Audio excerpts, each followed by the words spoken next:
Before we start working with any timber, we need to mark out our datum edges. So the flattest, smoothest, cleanest surfaces which we measure from. So this edge here, it's got some rip outs in the grain. So this is going to be my face edge as it's known. You can check for flatness with a steel rule. Or if there's a negligible difference, feeling the surfaces. So I have my face edge here, and this is smoother, so this will be my face surface. We mark those thus. Now we have some nice datums which we can remember, from which we can measure and mark. It's always important to name your work too.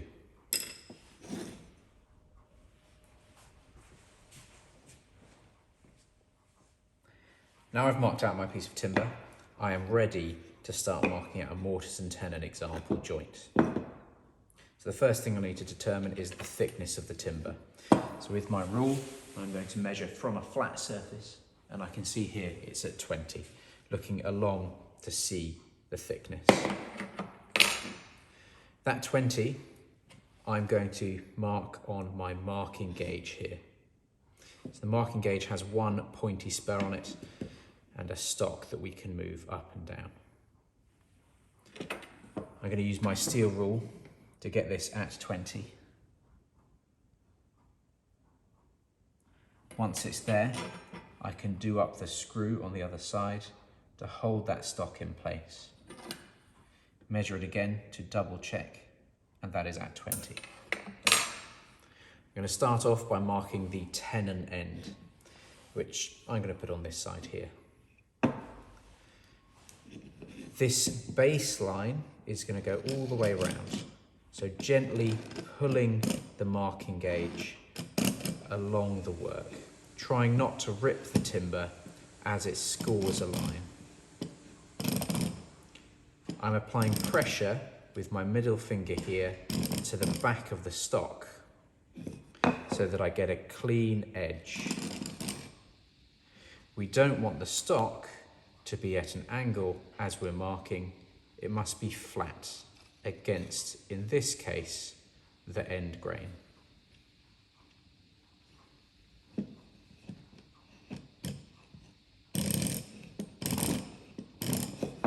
Now we can check this with our tri-square to make sure that it is at 90 degrees. When using our tri-square, it's important that we measure the stock against our datum edge. Good, so that is at 90 degrees. To help with visibility, I'm just going to use a pencil to go over all of those lines again. We want to make sure though that we are still using the datum edges to mark from. So the stock of our measuring tools always working against those datum edges.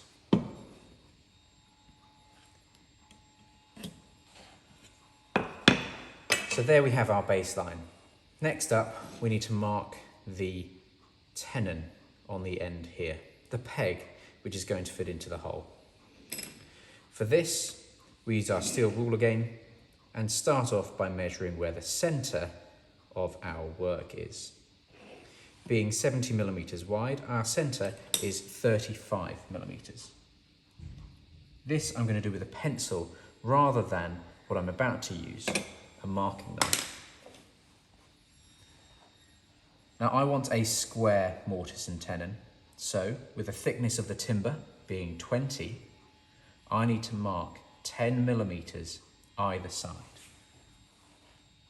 So from here, 10 millimetres in this direction, and I'm going to press the marking knife into the work with it along the grain to leave a little dot.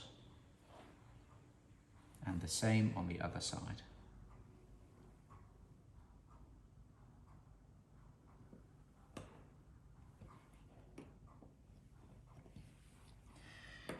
I now have a pencil mark here and 2 tiny incisions in the surface of the timber from the marking knife. Next up, I'm going to adjust my marking gauge on the other side. It's mortise gauge. This is adjustable so that you can mark out accurately 2 scores at once. With my steel rule, I'm going to measure that and hope it's 20 millimeters. To adjust it, I need to turn this end of the mortise gauge, and you'll see those 2 spurs coming together. Once I'm at 20, I can stop. And now, these 2 little incisions can help me locate the stock in the correct place. I'm going to hold the mortise gauge in those 2 incisions, being careful not to stab my thumb on the marking gauge side. Push the stock up against the edge of the work. Get it very square, and then tighten the nut on the stock. Now that's a bit loose, so we need to double check, apply a bit of pressure and tighten it once more. This can be quite fiddly, so if you have a friend or an extra pair of hands to help, that can be useful for added accuracy. Now I'm confident that's nice and set, I can begin marking, but making sure that we mark from our datum edges. So I'm going to score down here, holding it flat over an edge to add accuracy and precision. Not pressing too hard, but gently scoring the timber.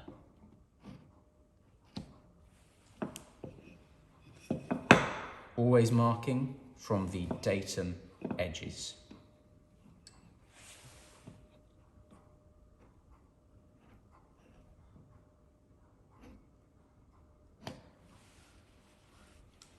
And lastly, on the top face here, very carefully along the end grain, as it's much more liable to tear and rip than along the grain. So now I've got some marked scored lines that you can see here. I'm adding pencil to increase the visibility, along which I can chisel and saw. Lastly, I'm going to shade in the waist to make sure I cut away the correct section.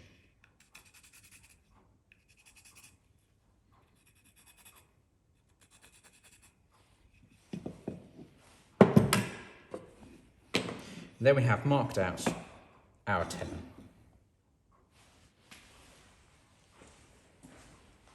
Having marked out our tenon on both sides and shaded in the waist, I now need to mark out the mortise on both sides. Fortunately, my mortise square is still set up from marking out my tenon, so I can very easily measure exactly the same way at the other end of my piece of timber for the mortise. I'm going to be extremely lazy and start off by marking my mortise across the end here, so from the end grain, dictating that my hole is going to be the same distance from all edges.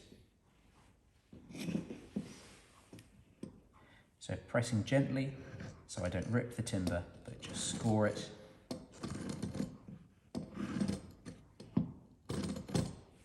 I can then see much more easily where I need to mark along the grain. Always working, where possible, from our marks, our datum edges, scoring, dragging the spurs rather than pushing them into the timber.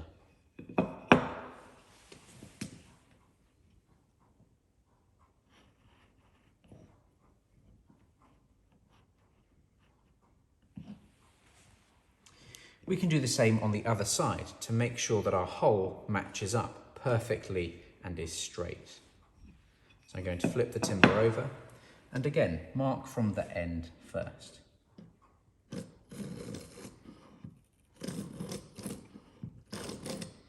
Not being my datum surface, you might be able to hear the roughness of this grain compared to the other side. Once more, from my datum edge, I'm going to mark the last 2 lines of my square. I'm doing this left-handed so you can more easily see, but by all means, move the timber around so you work with your dominant hand. That leads to more accurate marking and therefore more precise work. Last, I'm going to put a pencil in those lines which I've scored so I can see them more easily. In fact, I can't see this line well enough, so I'm going to rescore it to make sure I'm working precisely and accurately.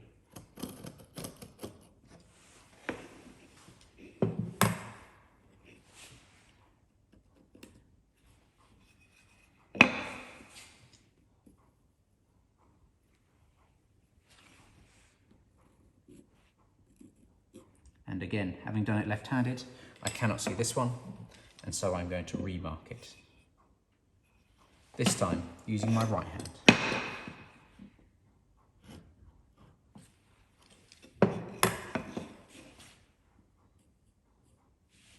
Once more, we shade in the waist, so we know which section we're removing. Lastly, before we get to cutting this out, I'm going to mark a line somewhere in between these, where at the end we'll cut the piece of timber in 2. So our tenon will fit into our mortise. I'm going to measure halfway between my mortise and my tenon.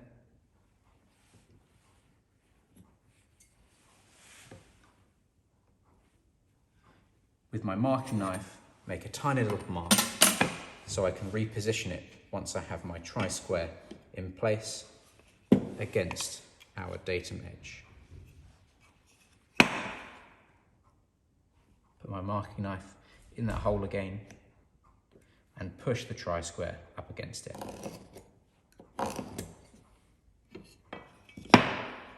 With the stock against the datum edge, whenever possible, I can mark out extremely accurately.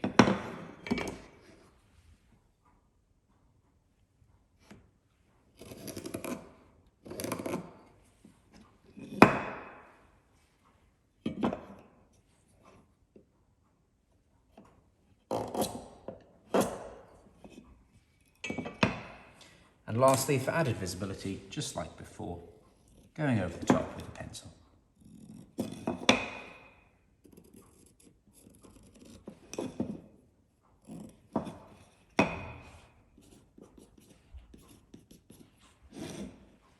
Just in case we lose this mark, always naming our work to make sure we know whose is whose.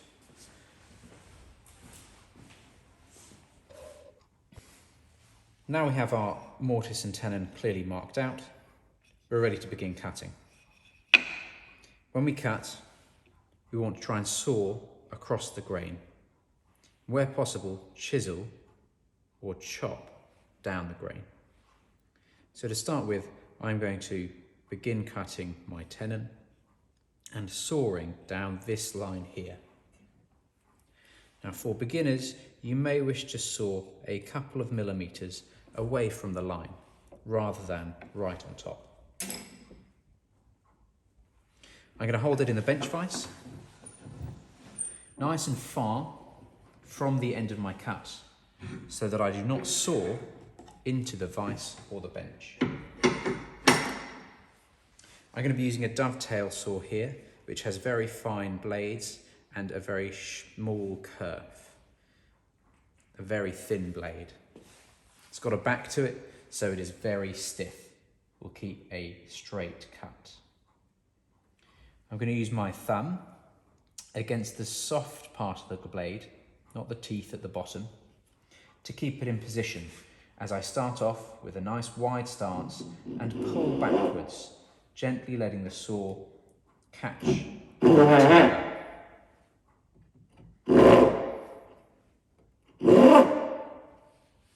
Letting the saw catch on the timber gives me a little groove from which I can then begin to cut straight.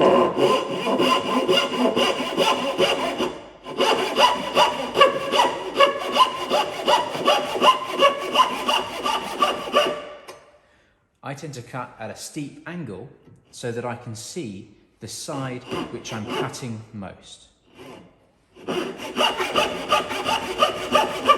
Once I've got far enough down, I will change my angle so I can see the other side.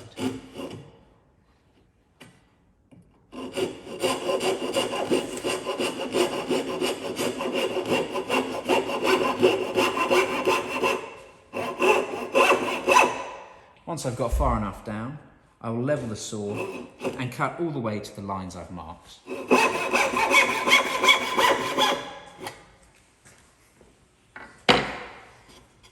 Next, the easy bit, putting it vertically and chopping along the grain.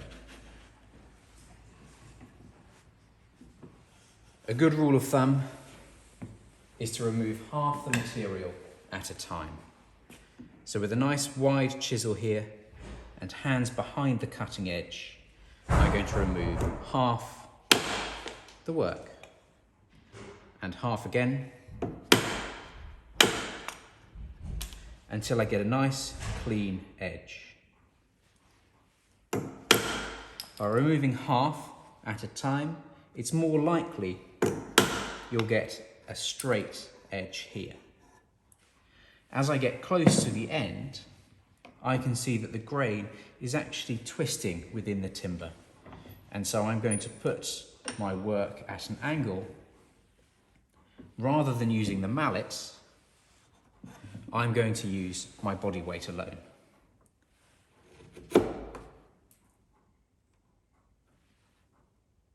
Whenever I'm adjusting the chisel, I'm careful not to put any weight on it, as my hand is at the dangerous end.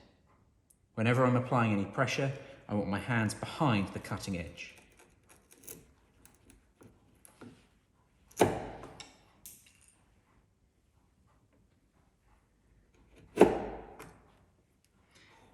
Now I've left a fraction of a millimetre on there, which is always better than taking off too much. So there we have 1/2 of the tenon cut. Sawing across the grain and then chiselling or chopping down the grain. Now I've got one side of my tenon, it's time for the other side.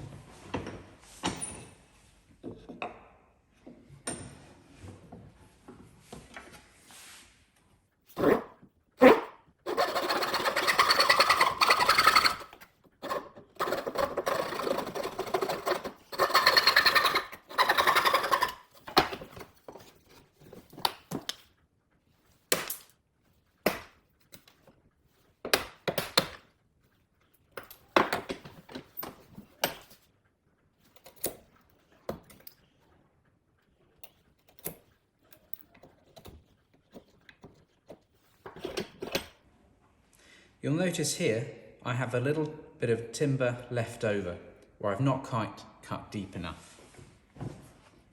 Here I'm going to do the beginning of what's called paring off. And that's using a chisel to very delicately reduce the thickness or flatten an edge so that it fits together as a joint very easily.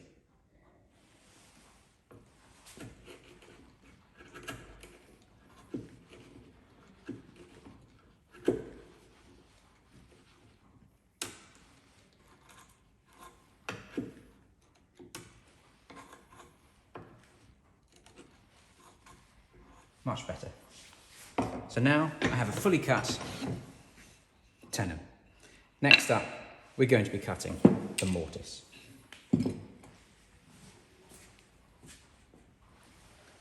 Having finished the tenon, it's time to cut the mortise. Now we can't saw in here. There's no way to access this hole. So we're going to have to chisel. So it's time for our goggles to be on, so that our wood chips don't go in our eyes. Clamp the timber down.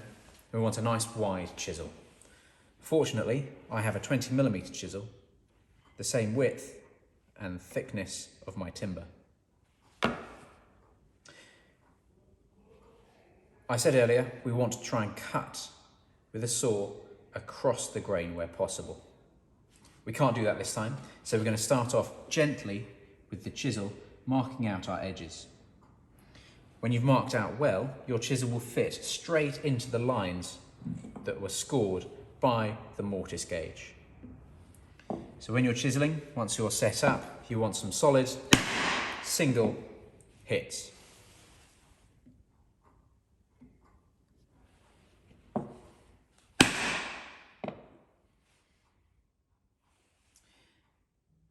What we're aiming for is a nice, clean edge. Now I'm chiselling in line with the grain. I'm not going to be hitting as hard. Chiselling in line with the grain makes it liable that the timber will split. That crack will go all the way along to the end or into the centre of my timber. Now I have a nice clean edge, I can begin to remove material in the middle.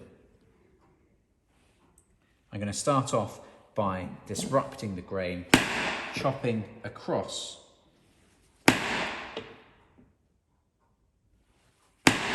in many places.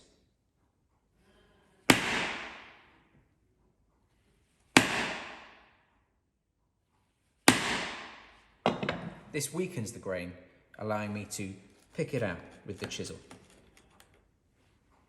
Notice I'm only going from the centre to the edge. Where possible, I'm working with the chisel facing away from me rather than towards me.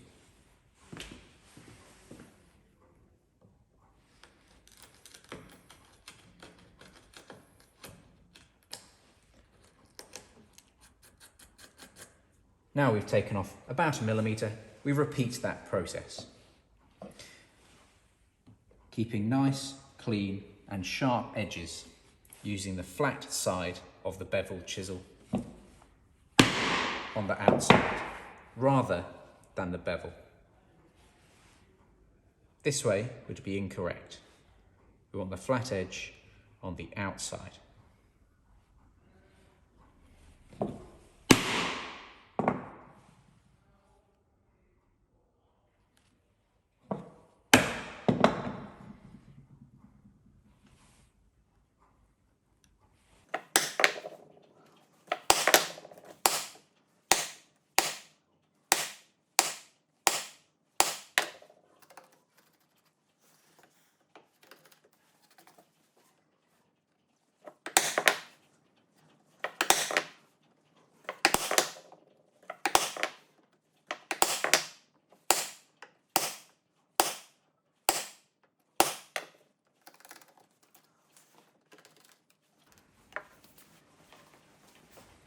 Now here I've been using the traditional method to create a mortise by chiselling out, keeping a nice square edge using the flat side of the beveled chisel for the outside. There is a much quicker way, using machine tools for those who want to cut corners. To do so, we need to remove the clamp and do a little bit more marking on our work. I'm going to use this side so you can see where we're working. From corner to corner, I'm going to draw an X shape, just with a pencil. I don't want to score the material. I just want the centre.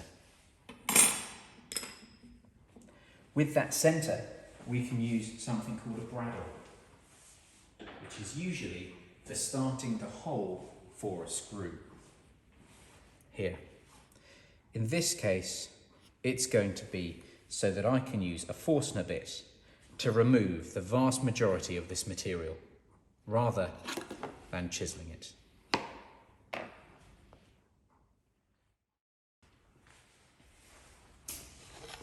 Here, instead of chiselling out my mortise, I'm going to be using a Forstner bit. This bit, fortunately, is 19 millimeters. It means I can remove the material easily without having to chisel many, many times over. So with goggles on, bit secured and guard in place, the hole I've created with my bradawl will guide the bit through the work.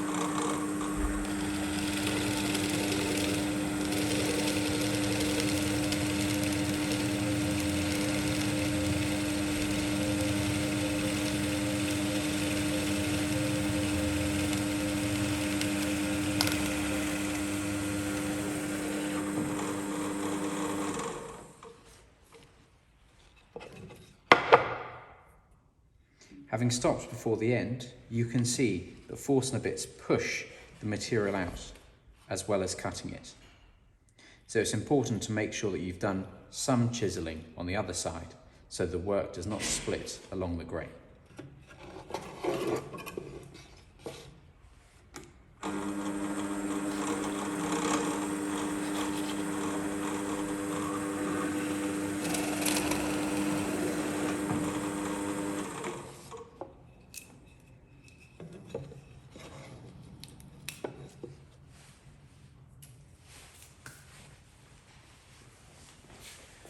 Having used a Forstner bit to remove the majority of the material, I can now use a chisel to take the corners to square.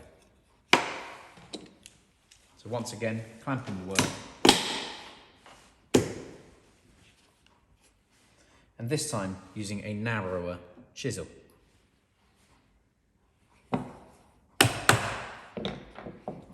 The same as previously, I want to make sure that I've got a straight, sharp edge by using the flat side of the chisel on the outside of the mortise. This time, all I need to do is work around against that edge to get a straight, clean mortise.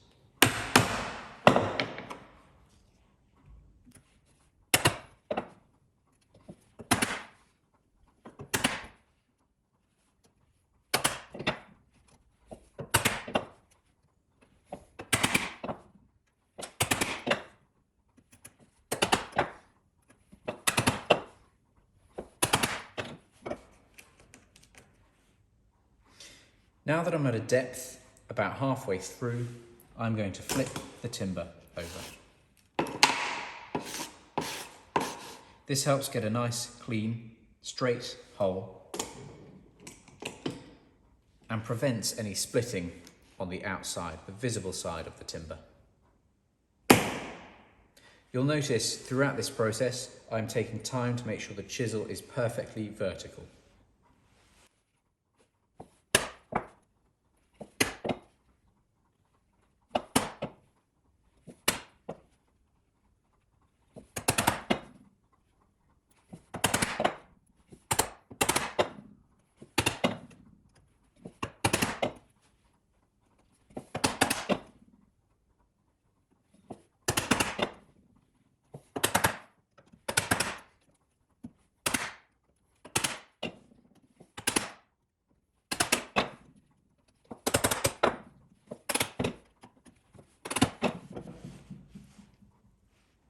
Now you can see I'm all the way through. All that might be needed after I've cut my timber in half is to pare off, making sure that the edges in here are perfectly straight. That I can do by hand without a mallet once it's together.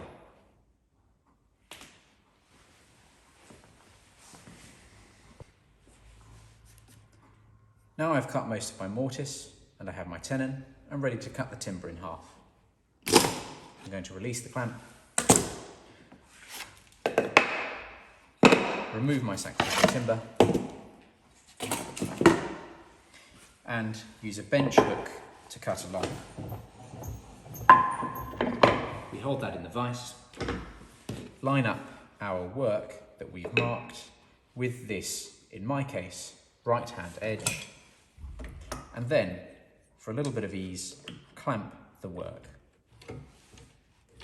When you get confident, experienced and proficient, you can hold the work rather than using a clamp. In this case, I'm going to use a pull saw, similar to a dovetail saw, but with no back. It flexes. This pull saw is much thinner than my dovetail saw and has much longer teeth. The teeth are much closer together, giving a finer cut. What also makes it a lot easier to make a good, clean cut that will need no sanding. You'll notice, as its name implies, to cut, you pull.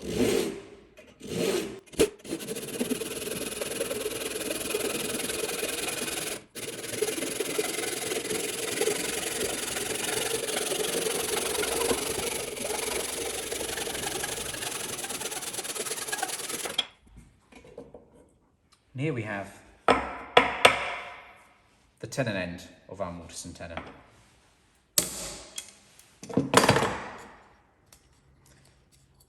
Now it is cut with the material removed.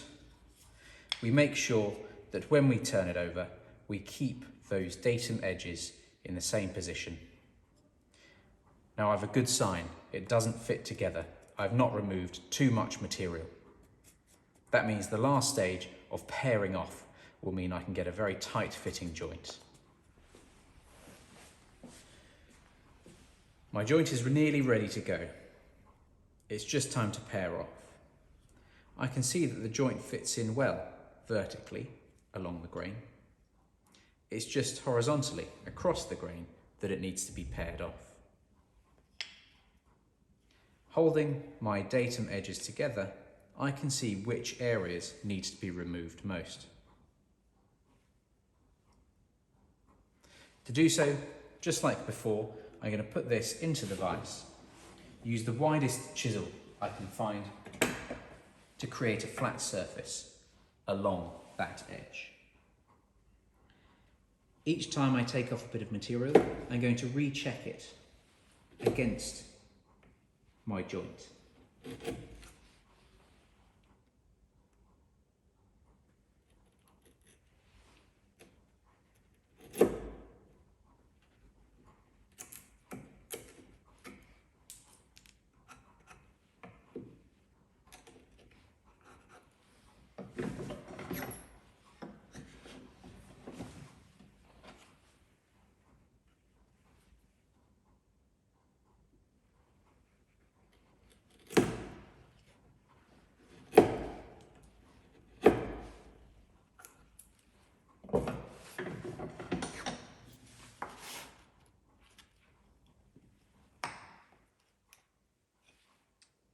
Good.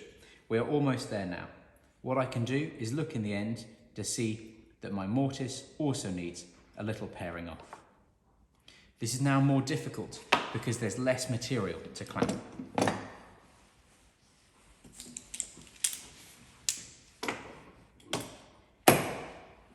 Again, using a nice wide chisel to remove any excess. When I use the mallet this time, I'll be holding it close to the head.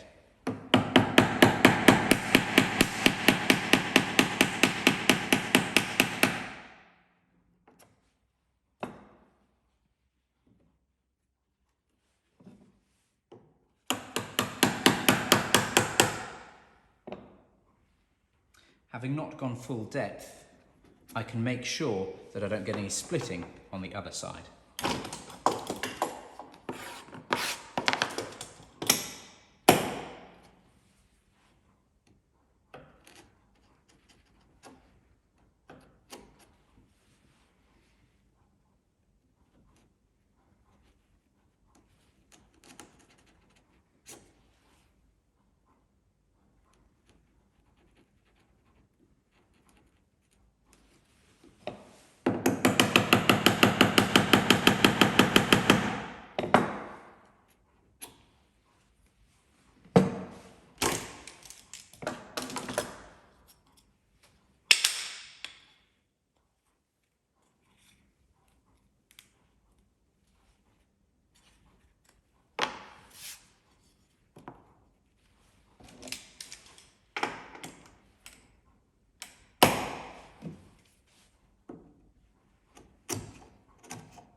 And after some careful pairing, we now have a very tight fitting joint.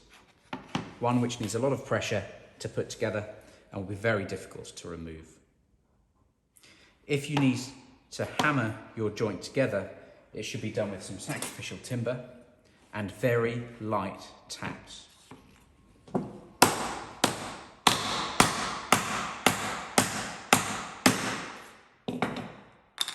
There we have a tight fitting mortise and tenon.